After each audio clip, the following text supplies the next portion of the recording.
Yeah, there we go. So thank you very much for coming along tonight to this game jam. This is a slightly different game jam than I've kind of organised in the past. I've helped out with the global game jam. This one is actually part of an EU project that we at GCU are part of.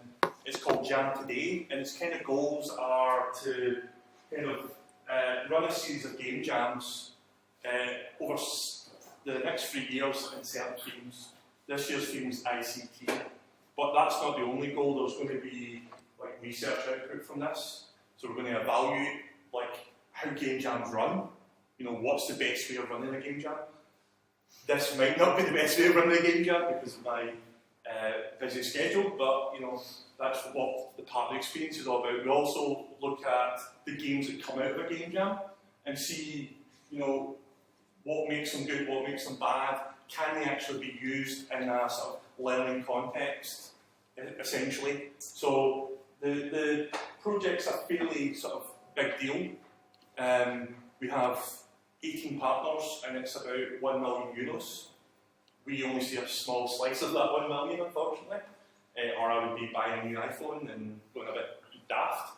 And essentially, your role in all this is you guys are going to be creating the games. You're going to be doing the cool stuff. And I really thank you for being here, because it was all kind of done fairly last minute. So thank you very much for coming. So to move on to the kind of better stuff than just a welcome, we've got two kind of speakers who are going to do like 10 minutes, 15 minutes potentially each. We've got one of my colleagues here at GCU, David Farrell, who's a lecturer in game design, and he has a background in software engineering, and his research is on game-based learning. Essentially, that's like the overall topic. So he knows a fair amount about the field, because essentially what you guys are doing today, you're creating games that are going to be used in a learning context. So there's some other challenges that you need to think of, and there's some things that you will want, some preconceived notions of edutainment that you'll have to throw away, and hopefully David can kind of give you some sort of flavour of that sort of debate in academia. Then we have Phil Harris.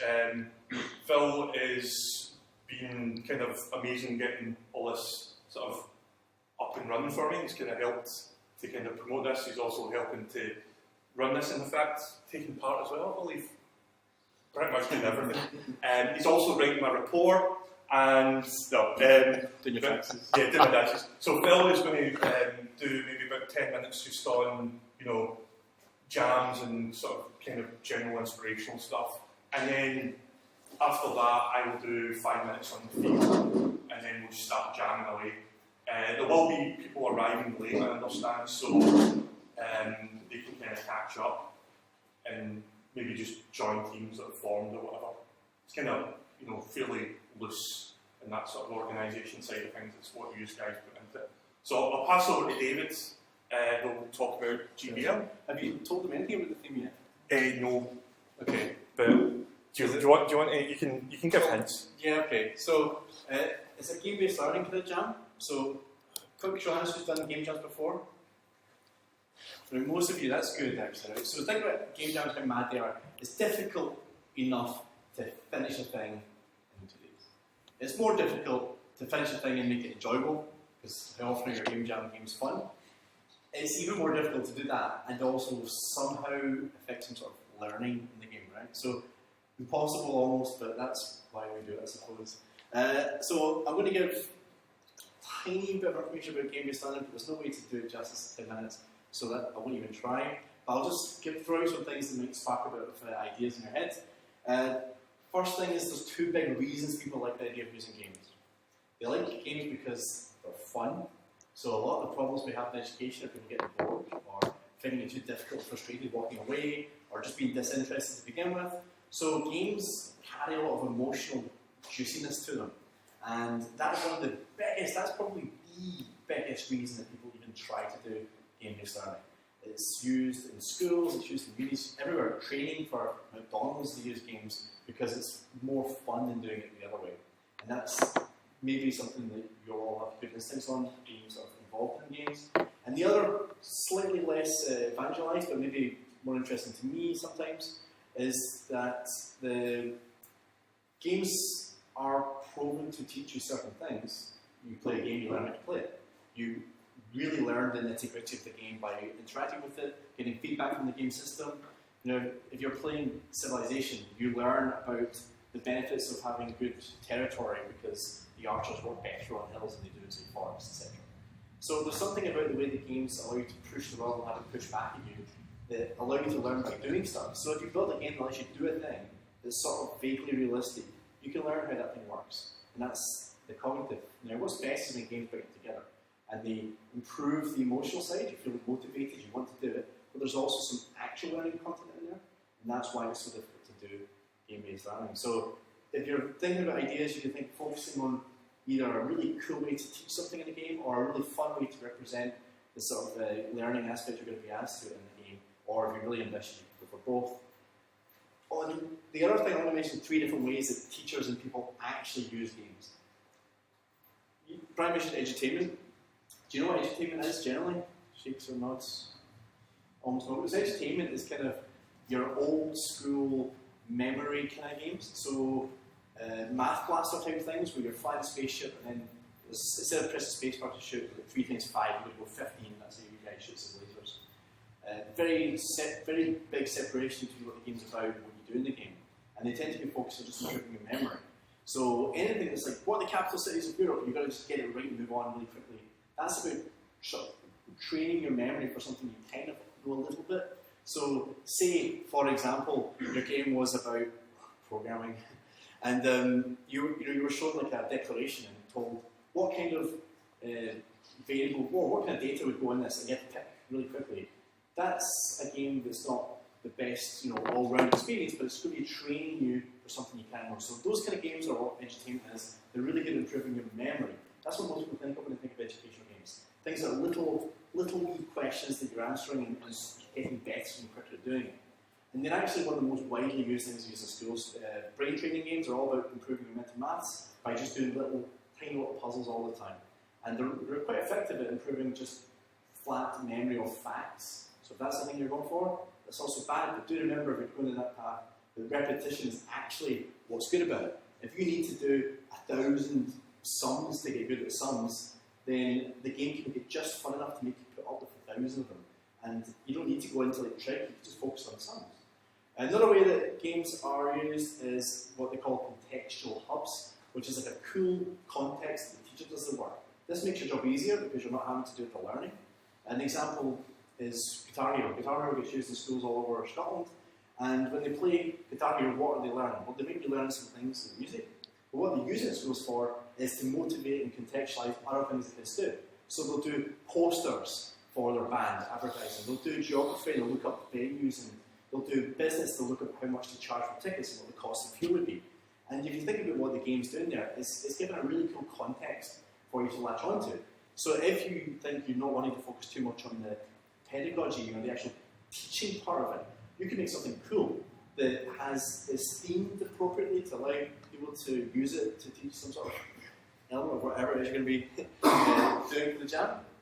And then the last one is, the last way they get used is a sort of serious game idea, which is where you've got an actual simulation of the kind of stuff that people do, and you're sort of doing the real thing in the game. And there's good examples out there, a little bit harder to find, but an example that I think is really good is a game called Sweatshop by Channel 4 and Preloaded, I think it was. And this is a game that's about how child labour actually works in the real world. And it sort of equally maps the learning and the enjoyment onto each other in a really effective way. And that's what serious games and the best of educational games maybe hope to be. So in Sweatshop, you can find it online free, but if you've never heard of it, it's a tower defence game. Instead of like baddies coming in, it's like items you've got to build. They've got the big t-shirts and hats.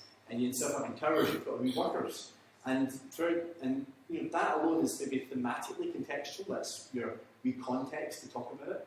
But what's really cool about this game is that they what's really cool about the games, you have to use child labour. What's good about it as an educational game is the only way to really succeed in meeting your targets is by cutting the corners for safety, by reducing the wages of your employees to eventually you're employing just children. And the game mechanics, the game rules, and the game's theme, and the sort of overall enjoyment package all goes together so well. So really for inspiration, that's a good one. So you've got basic brain memory games that are just about repeating something lots of times. You've got games that are just cool themed things that other people can do the real hard work of teaching. And you've got games that mirror everything perfectly. And those are the best, but they're hard to do. Brought along 2 games, just on the off chance that your team has something to do with programming. And they're good examples actually of a little bit of maybe 2 of those 3 types of use. C-Jump at the bottom is a game that gets mentioned all the time when people talk about education board games, at least for programming.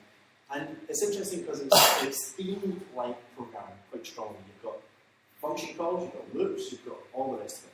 But it's actually completely mismapped to what these things actually do in real life. So if you were trying to learn something legitimate from that, it would confuse you rather than help you, I think. So it's a good example of how not to do it, because it actually does more damage than good. Although it's themed very appropriately. You're trying to go faster than the other person by using codes or whatever.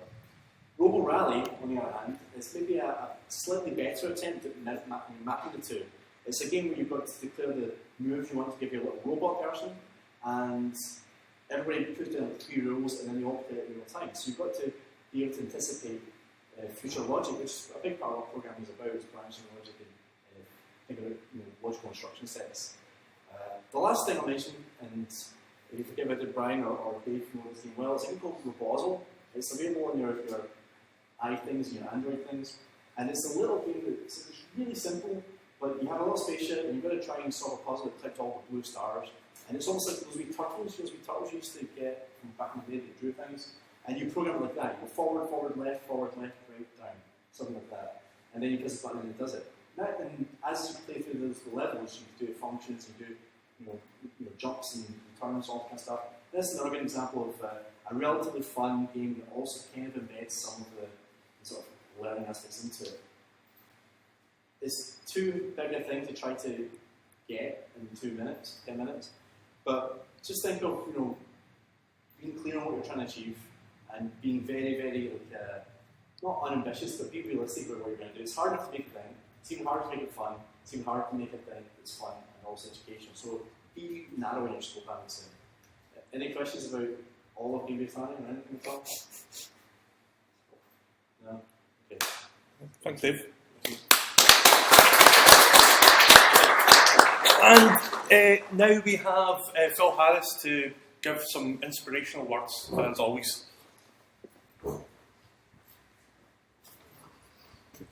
As I left work tonight with spiders the size of castles like wandering around the realm for no apparent reason, inspiration, you have good days and bad days, and that's what happens in jams as well. You have things that work and things that don't work, and it's about how you get around those. It's about what you do to try and solve those, and it's about following up from what Dave just said. It's just about not biting off more than you can chew. I've seen people try to create a game of life, like really, really life, from the very basic chemical constituents at a game jam, and they didn't get very far, although they did have 2 rabbits like moving on top of each other like that, which possibly was like the right thing, but possibly wasn't.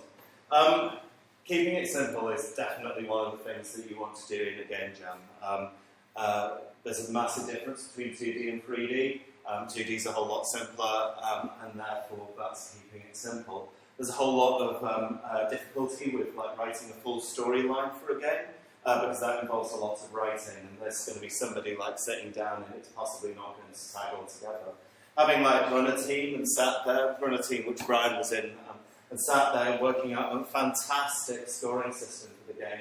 That was great, except it was never implemented into the game because we didn't have time. So all these things are like set against you. You have a time limit. You want something simple. You want something short, and something that's which is clever, but possibly something that doesn't like use so much of like the written communication word, and something that uses visual communication. communication. You're working in a visual medium, and that's absolutely fantastic. And I think, if the subject was anything to do with coding or like programming, which obviously I can't say, no, we just don't know. So if it had anything to do with that, then there's a lot of really, really good examples. Ones that David Blight said, but there's lots and lots of good examples of games that just run through logic, like Space Cam and things like this. Games which are actually training you how to code, how to work through logic, because coding is logic, and that's a really, really important thing to learn. And all of these are very, very simple in their principle, because the principles of logic are simple in themselves. So that's something that I think about. I'd also think about versatility, about who your audience is. How are you going to engage that audience? Would they engage better with just like colour and shape, rather than engaging with like sight or sound? Would they engage with word or picture? It's all things that you have to think about. All things about how you incorporate this. All things about what you can do, what inspires you, what you feel. Some of you will have like younger brothers and sisters who you know really, really well, who you can get really, really good ideas from, like how you've interacted with them in the past. When you've locked them in the cupboard, or things like this. But it's just one of those things that you can do to like think outside the box a little bit. Because in the first of the jam, that's what you really, really need to do. You need to think outside the box. Then once you've thought outside the box, then you just need to hammer it down, nail it down, and then just like work on that concept. There are no winners or losers in a game jam. There are just people who take part. You may be working in a team. That doesn't mean that if there's somebody more experienced around in another team they might be able to help you. This isn't a lockdown situation. It's not an exam.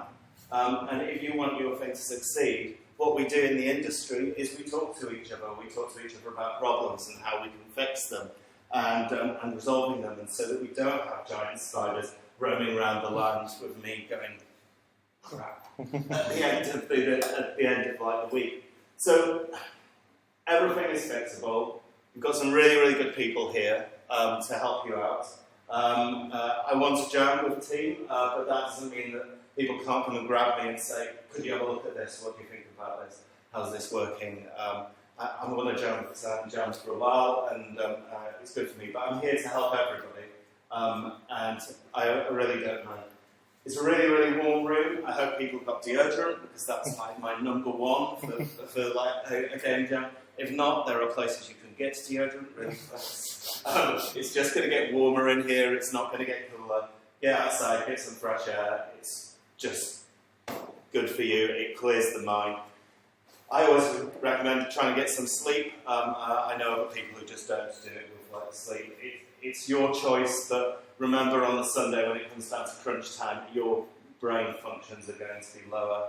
I wouldn't suggest just eating a diet of crisps and pizza, but you probably will. And there are places around where you can like travel further afield and just like do something and to take a break. There are some people who are coming in. A friend of mine from work, Max, is hoping to come along this evening. It's really, really good. He's a good like designer. He's a good number cruncher. I'd recommend that you all try and like grab a little bit of his time and see if he can help you out. And then we might be able to entice him along for the next day as well. And the other thing is, and I think the final thing I've got to say is educational games are really, really the future. It's a big, big thing. It's a big thing which is developing. It's been proven to work. It's been proven to cause more interaction between people and better understanding. And therefore, educational games are not dull. They're only dull if you make them dull, like a whole bunch of games that I have which aren't educational games, which are also dull. Captain Scarlet being one. That's really all I've got to say. Look forward to seeing what you all do. It's going to be a really, really good weekend. Excellent. Thanks, Phil. Thank you very much. Right, so I was going to announce the stream at 7, but we started a wee bit earlier, so I'll just kind of get to it, because you want to hear what it's all about. And And then after, in fact, I'll do the theme last because I want to do a bit of housekeeping first. So just a little bit of housekeeping. There's toilets and things like that there. Make sure you get a break. If you want to get out of this building, the best idea is just to take the lift up to the first floor and go out the entryway. There's a little seated area out there, grab a coffee, get out of this building if you need to. Sleeping. There is 3 rooms in the next area, which are quiet study rooms. We've got those 3 rooms booked off. So if you need some sleep, those are the best spaces, but you can also sleep up there if you want. The only problem is there's light. If you do go for a nap, there's a big bean bag. Grab one of those bean bags and you can use that as a sort of impromptu mattress if need be. Or a cover buddy. Or yeah, something cover. Rock yourself to sleep. The last bit of housekeeping is about food. We are ordering from Domino's. I sent out a little Google form about dietary requirements. If you can fill that out before 7:30, because I am going to order the pizzas about that time. So we'll get them for about 8:30, 9 o'clock at the latest, okay? So make sure you fill out that Google form. If you don't have it, I'm just going to order like a selection of stuff, but it's really important if you get any food allergies to kind of stick them in. So I don't want to be giving mouth to people over the weekend. That's my usual Saturday night, but Not unless you're in there. yeah, not unless I'm in there. Let's talk about the theme. Right. So as it's kind of been alluded to a little bit, we're creating educational games, okay? And the theme is quite broad, so it's up to you to narrow it a little bit. So the theme is develop a game that stimulates teachers and learners to work together with coding logic in order to promote critical thinking, creativity and design. Okay? I'll be putting it up on the blog, okay? I will be putting this up. It will be going live in a couple of seconds. Develop a game that stimulates teachers and learners to work together with coding logic in order to promote critical thinking, creativity and design. It's quite wide, okay? What's great about a wide theme? You might go, oh crap, oh crap, oh crap. That is up to so much interpretation, it's unreal. Okay? Like the things that jumped out at me is when you start talking about coding logic, is looking at programming fundamentals. Like how do you teach someone about variables? How do you teach them about loops? How do you teach them about coding structure? But necessarily don't you focus on all of them, you can just focus on how you teach loops. You know, it's really up to you how you interpret that. The other thing you have to consider is where this potentially is getting deployed, what age range you're working with. Again, that is quite broad and is up to interpretation, but just to give you some classifications where we're looking as a project where these games could be deployed. Looking at primary school level, okay?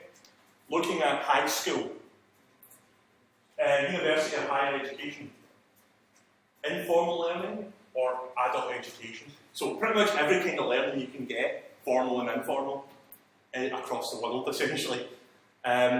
So this gives you a lot of scope. So my recommendation, and as someone who's done a lot of jams, is basically do some brainstorming, talk amongst yourselves, get into groups, do some Google searches, step away from the computer and start noting things down and see, take that long statement and try to chunk it up a little bit and see what really interests you. So that is my tip to kind of get started on this. Okay, so what I'm going to do is I'm going to leave you to stew in your own juices for a little bit. I'm also going to facilitate any sort of moving between teams. Anyone needs folk, I'll help out in that sort of regard. Then I'll need to leave you at 7:30 to get the pizza order in. Before that 7:30 sort of deadline, we'll probably do just looking at time.